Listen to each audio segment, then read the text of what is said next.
1991 থেকে 96 এবং 2001 থেকে 2006 সাল যখন বাংলাদেশ জাতীয়তাবাদী দল দেশনেত্রী খালেদা জিয়ার নেতৃত্বে দেশ পরিচালনার দায়িত্বে ছিল, তখন আমরা মেয়েদের শিক্ষা ব্যবস্থা ক্লাস 12 পর্যন্ত আমরা ফ্রি করেছিলাম।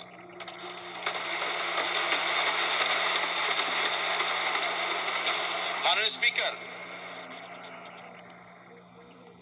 সেজন্যই এই নারী সমাজ যাতে দেশ গঠনে আরো বেশি ভূমিকা রাখতে পারে, সেজন্যই বর্তমান সরকার সিদ্ধান্ত গ্রহণ করেছে, পরিকল্পনা নিয়েছে যে আমরা মেয়েদের স্নাতক বা ডিগ্রি পর্যন্ত আমরা শিক্ষা ব্যবস্থা ফ্রি করব। এবং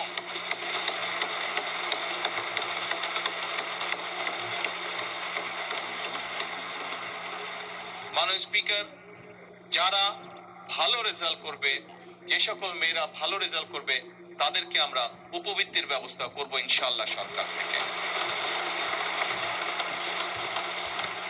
মাননীয় স্পিকার, শুধুমাত্র লেখাপড়াই নয়, মেয়েদেরকে, নারীদেরকে যদি আমরা অর্থনৈতিকভাবে স্বাবলম্বী করে গড়ে তুলতে পারি, তাহলে দেশকে আরো দ্রুত সামনের দিকে এগিয়ে নিয়ে যাওয়া সম্ভব। এবং এইটি করার লক্ষ্যেই আমরা ফ্যামিলি কার্ড নামে একটি কার্ড, এটার প্রতিশ্রুতি আমরা নির্বাচনের আগে দেশের জনগণের কাছে দিয়েছিলাম।